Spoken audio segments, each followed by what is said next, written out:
Hey everybody, Neon back again. As I promised, I am doing some aggro decks now. This is something that I've been thinking about doing and keeping my eye on for a little while now, and I think that it's pretty clear what the top aggro deck in the game is. Like, there's like a true, actual dedicated aggro deck. Nothing mid-rangey about this. This is pure aggro, and that is Skycrag AGGRO. This build is actually quite fascinating in how it's made some subtle choices, because ultimately there aren't a ton of new cards in the deck. There's I think a total of 10, but some of them are kind of just marginal upgrades. But some of the changes that have been made are, I think, pretty substantial to the deck. So as I said, 10 cards total in this deck that are new. The one that should stick out to you as one of them is the use of the mage. We have he has made his appearance known in the deck, which is kind of cool. Can't remember his name now. Well, we will see.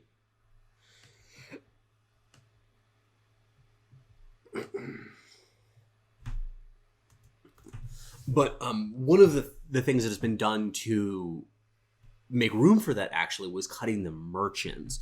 And this is the first time I've seen a deck in a while that is competitive and is just not playing merchants. That's pretty rare nowadays. This is a very aggressive deck, though, as a result of this, because we have cut the merchants. We have skewed heavier towards the 1-drops to power up the pyromancer. Jeez, can't remember his name now. I'm sure you guys are all yelling at it. I was like, it's the such and such, but I honestly don't remember his name right now, which is fine. Yeah, I figured it was an even-handed golem deck that I was playing against. Even-handed golem, by the way, that turn, it would have been correct to play even-handed golem first and then play the Teacher of Humility, just for the purposes of seeing what is in your deck and in your hand. I think that I am going to just continue attacking like a dork, because I just don't have a lot of tools to get through this in my I don't have any in my hand really. So I am just going to kind of bash my head against the wall and force my opponent to do something about it, and hope that my 7/6 is good enough. Ooh, that's frustrating. That's actually so good against me here. I have not seen this, or I haven't noticed this build of the deck, is a good way to put it. I have not played against a ton of even-handed golem Xenon. I'm probably just dead here, by the way. I'm gonna play it out, but I think that were I laddering, I think I would actually just concede here, because I don't think that I can beat these 1/2 deadlies. I'm kind of surprised that my opponent made that play. That seems a wild play to make, honestly. How do I get past those? Oh, Jesus. Karasaur?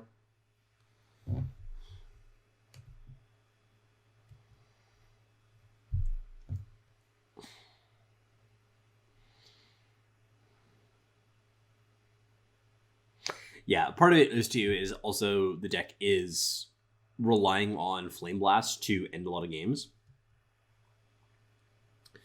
And did not see things like that. Yeah, I'm not surprised my opponent did that.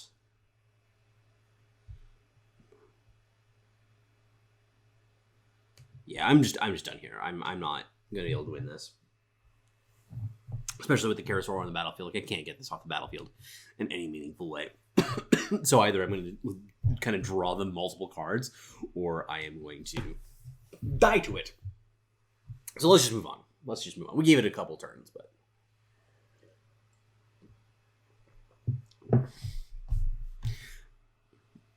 Pyromancer did not come up in that game. I think that this is just too much power for the draw, especially without a Flame Blast in hand. This hand is very sketchy. I think that it's better than 6. I mean, just turn 2 Champion of Fury that's fully enabled is very powerful. I don't know if you guys knew that. And I'm kind of just relying on that to do decent amount of damage. Like, I think this is a shady hand. This is also, I think, in some ways, the problem with a deck like this is that it feels very reliant on the top of the deck. I'm honestly just doing this because I want to be able to, this is going to be annoying and it has potential to enable my opponent to play something kind of busted. They have access to CDT next turn, which I am unexcited about.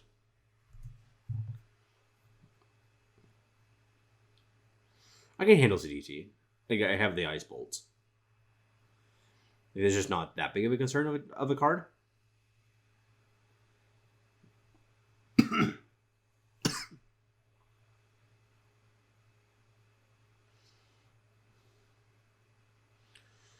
Bold play, Cotton.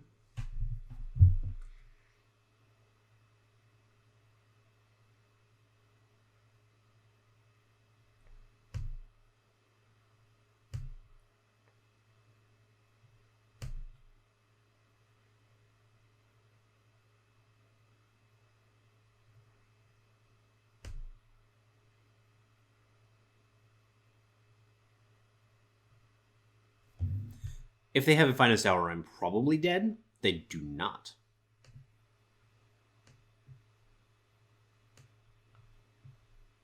Yeah, let's go Ronin.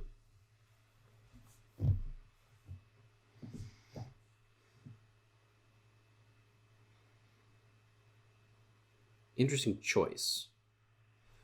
Going for the Ronin as opposed to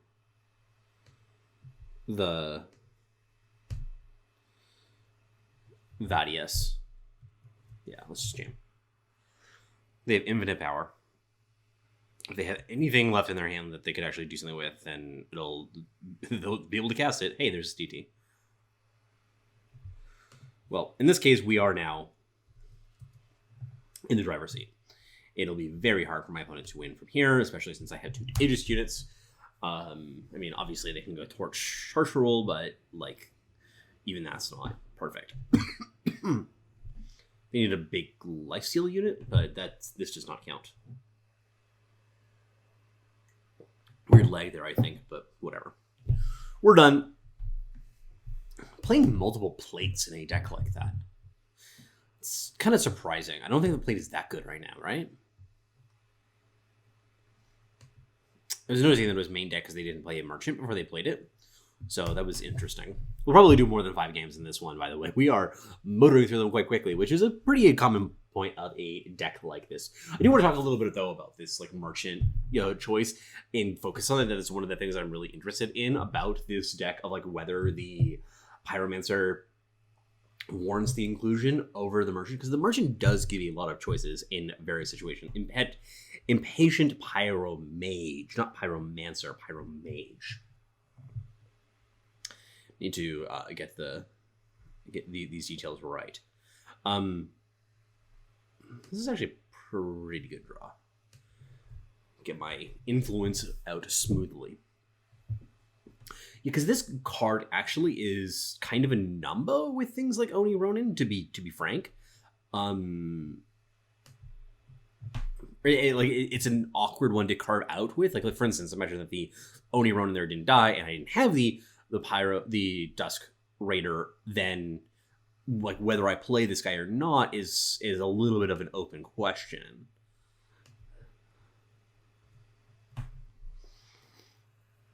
Now it becomes much easier. This is where he's at its best. If I ever get to attack.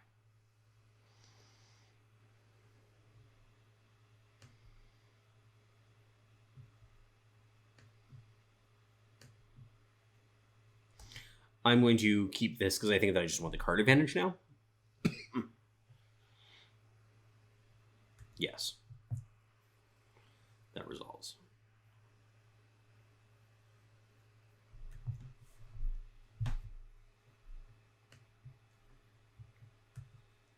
Should not play that power, because technically I can hit power off the Impatient Pyro Mage. And it actually matters in this deck because I am playing Flame Blast. Like, I really want as much power as possible. I would like my opponents to play a...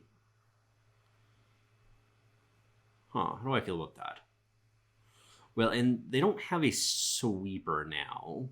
From that, they got the banner. Now they could have one.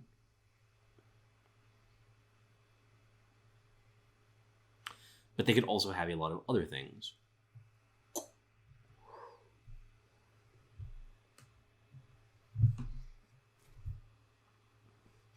4, 5, 6, 7, 8, 9, 10.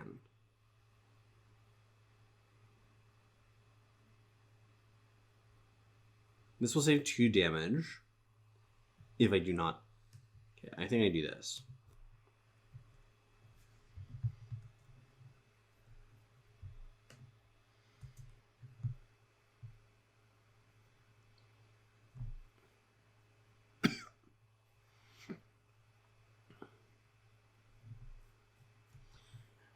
I'm not sure what my opponent's going to play here. It could be... Okay, Heart of the Vault. I'm fine with Heart of the Vault.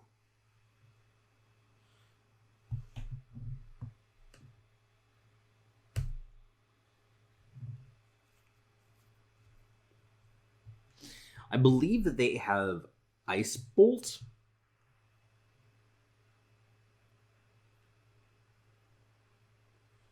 So, could be Equivocate. Okay. Yeah, I don't know why that was a hard decision. No, a 1-drop and a 2-drop. Oh, okay, well that's... Can't really complain on that one.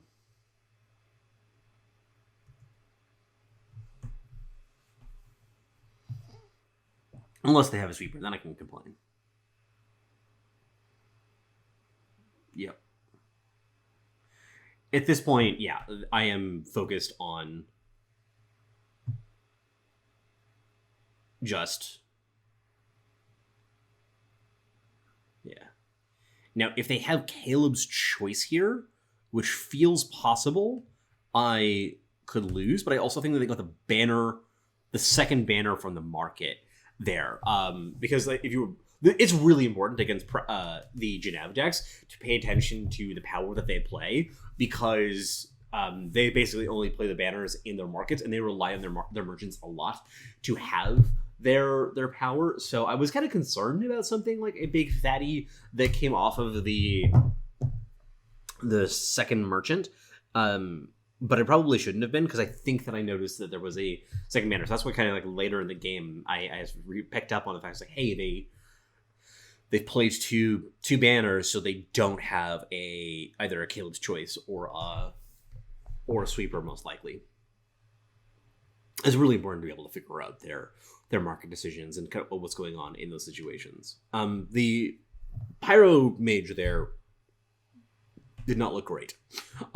It would have been better if it was a merchant. I could have been able to grab Flame Blast, for example, and I think that would have made the game a little bit easier. I put it on 6 cards, which I appreciate for them.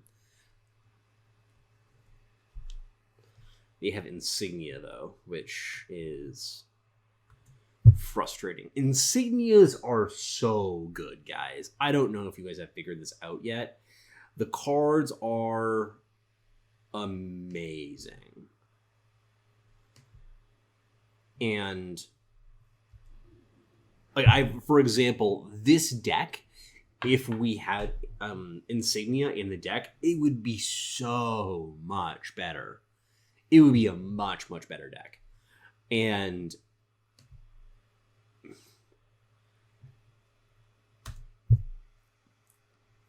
it's always frustrating when deck power level is just determined by what power you have access to, but it is sort of the name of the game at the end of the day. This is going to get something that's busted, just sort of based on the fact that it's going to have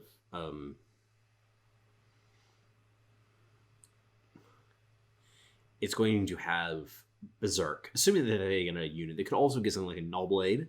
Would be appealing-ish in this situation.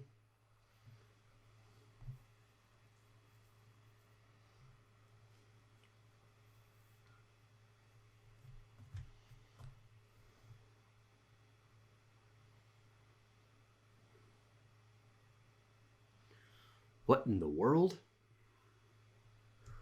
Why would my opponent be playing...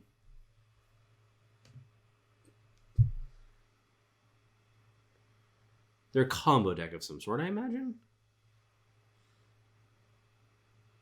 Okay, that was the market card. I wanted to double check that.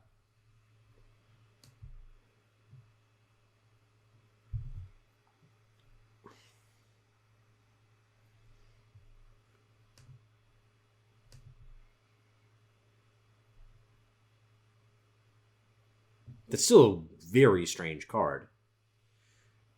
Does my opponent not know how their cards work?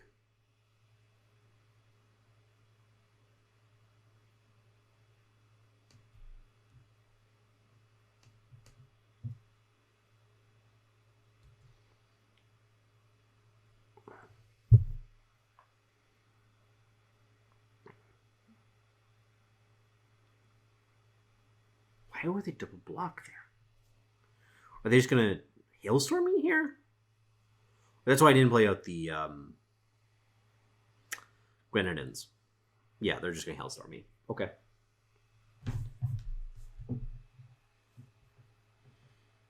Main deck Hailstorm too. Jesus Christ, what an animal.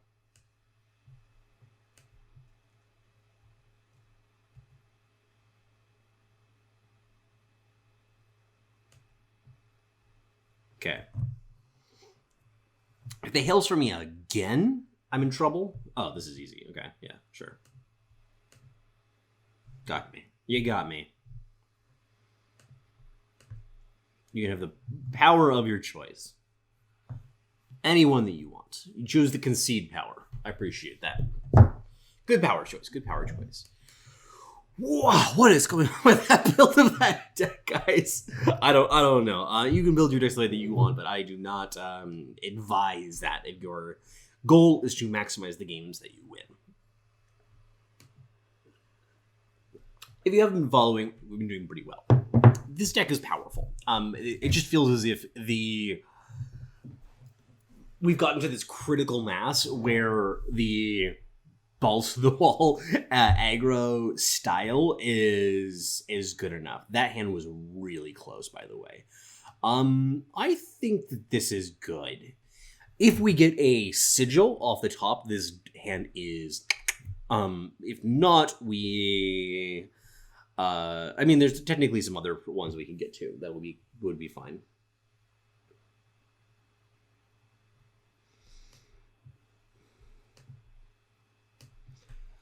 Yeah, we'll do this. Very likely to hit power over the course of the next couple turns. Why would you be playing Swear Vengeance in your deck? Can somebody give me an answer? I would appreciate a serious answer to that question. I don't see it. Hand was just a 2/2 again.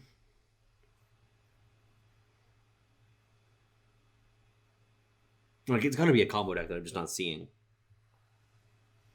Yeah.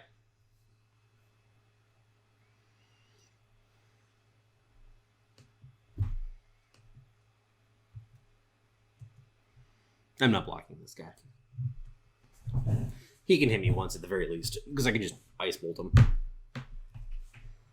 This is also very likely an even-handed golem deck.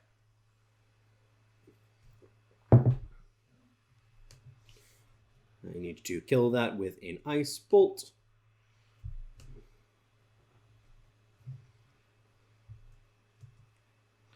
Important sequencing there that I did not play this out before I kill the Vara, because that would have pierced in Aegis. Giving my opponent power, though, does not feel great.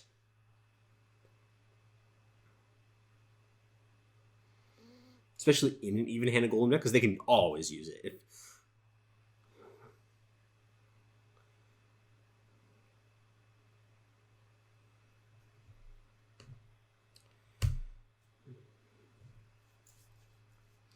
Don't have a lot of choice in this one.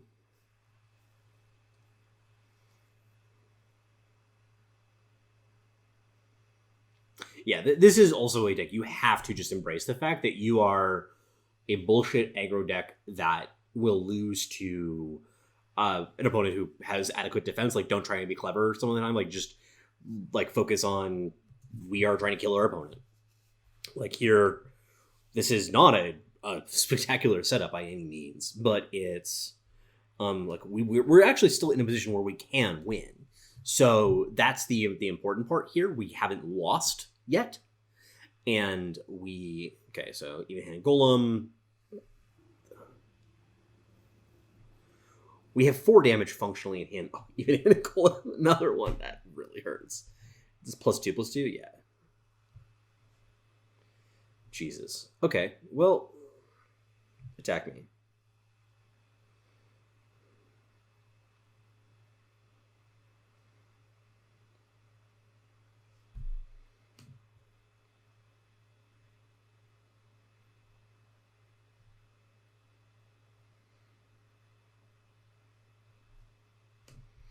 I am not going to play Permafrost. I'm hope to punish a mistake, or to hit a Vara or some other lifesteal threat. I think that that's my best path forward to win. Please don't just refresh yourself. I asked you nicely.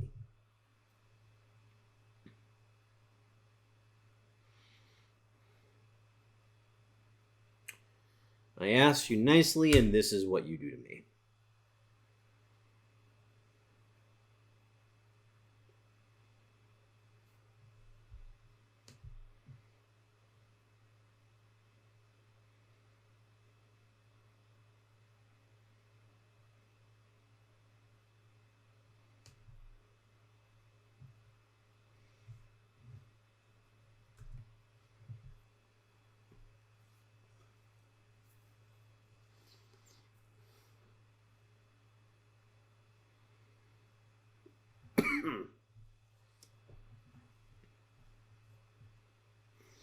This guy has done some serious hard work.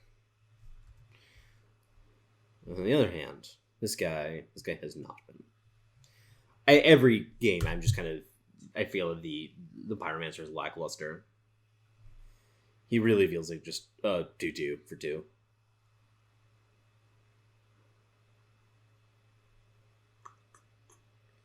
Attack with everything. I get 4 damage in, and then I can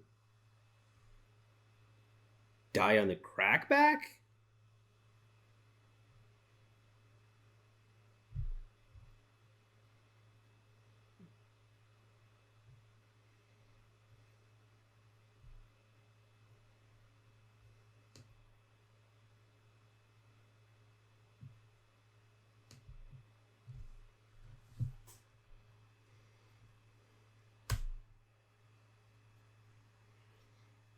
I have no idea how I can win this game.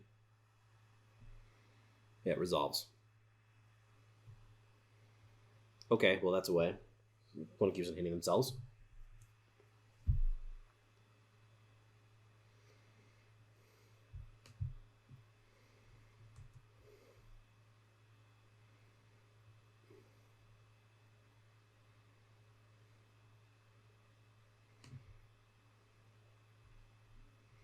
I think now's the time to stop playing cute and just kill my opponent.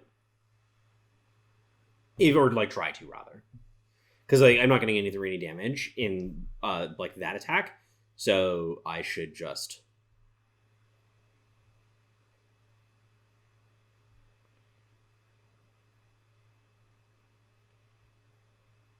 Okay. Here.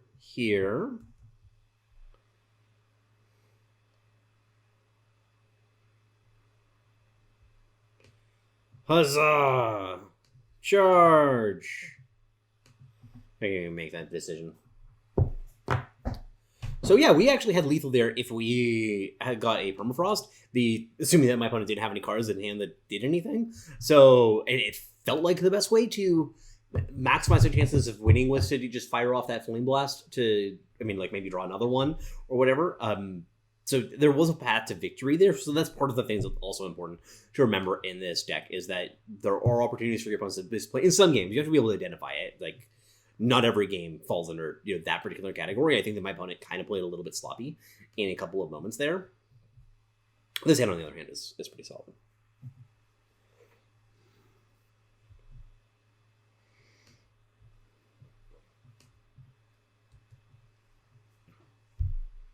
Sequencing your power is actually surprisingly important, too, of doing that correctly.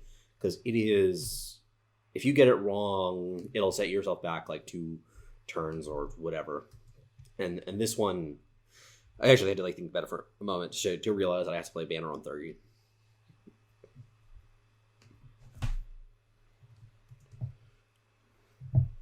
This also feels like the kind of game where being on the play matters a lot. Because if my opponent plays something like a merchant here, oh. Alrighty then.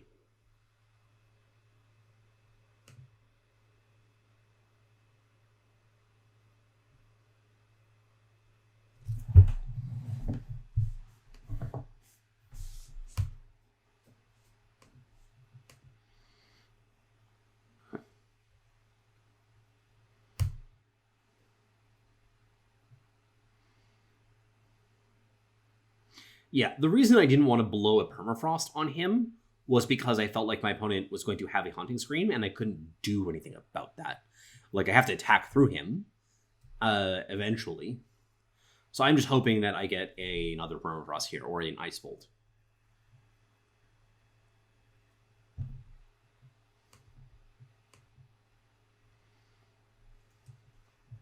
And I'm hoping that my opponent does not have another hunting screen.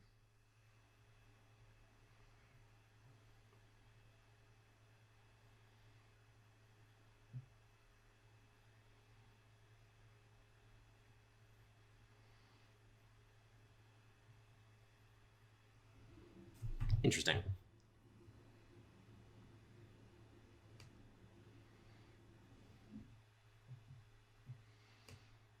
The old Haunting Scream Hailstorm deck, eh? Trying to encourage Honor of Claws? Okay.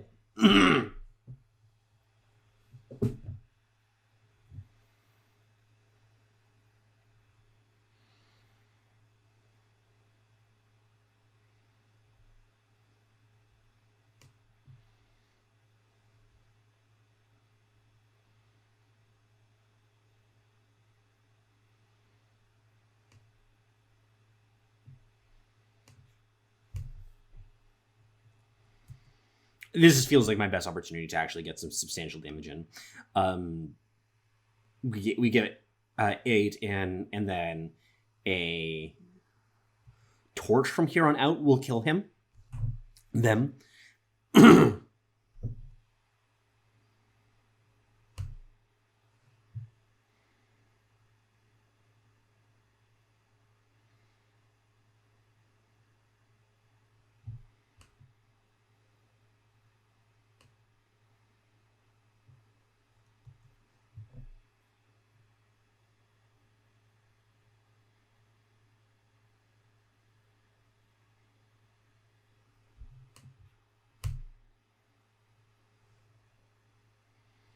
It's an important maneuver here. I'm going to attack in to get 1 damage in. Obviously not worth it. I just want to buy time here to find a burn spell.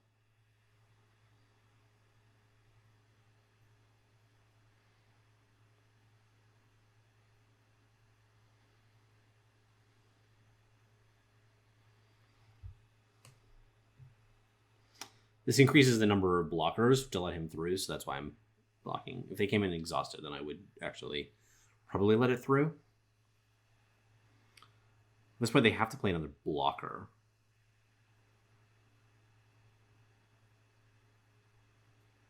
Bold move, Cotton. Oh. You're dead. So I think that will do it for today. Ultimately, I think that the deck is really powerful when it's functioning properly. You just have to, you have to identify when you need to go all in and just play for damage. because this is a deck that drops off in power level in the late game. You need to set yourself up so that you can take advantage of the like torches and flame blasts off the top, or like chaining them together. You need to play not like my opponent did, and you actually have to like gain life when you're playing against a deck like this. I still think that the Impatient Pyro Mage sucked. It did not feel good. I think that it is a card that I am deeply suspicious of, and I'm going to have to... I'm not yet convinced that that is better than Merchant, because Merchant is really good. You get Flame Blast, you get Mind Fire if you want that. You can get...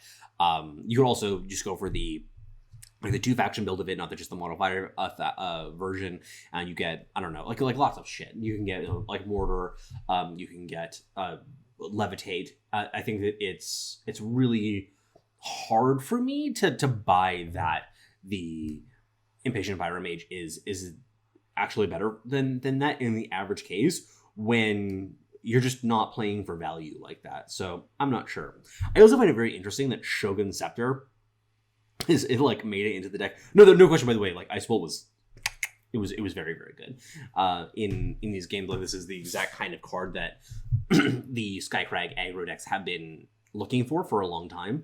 So I am pretty happy to see that in that. And then yeah, Shogun Scepter, this is one that I actually was kind of also watching too. It was surprisingly good in the course of the games. I'm still not convinced about it. Part of the thing also is that we just haven't gotten many good weapons in Fire since set 1. Right? Like, it's kind of incredible to me that Shogun Scepter is still the best one. And I kind of like think through it. I'm like, yeah, I don't know if there's anything that's better. I guess Caleb's whatchamacallit, Preserver or Persuader. Caleb's Persuader might be better in some decks, but not even this one. Just the fact that like going to a 4 or 5 cost weapon is just so clunky. So this is definitely one to keep an eye on. Be sure to, like, I think that we'll continue to see a good deal of Skycrag aggro around. I know that I've been seeing a good deal of it on the ladder. Oh, also the power base here, just like the fact that you have just like a set 1 power base of Fire Sigils, Primal Sigils, Seat of Fury, Skycrag Banner, and Dip Seal is crazy to me. And you don't even have the Granite Waystones. It's hard for me to believe that that's the best.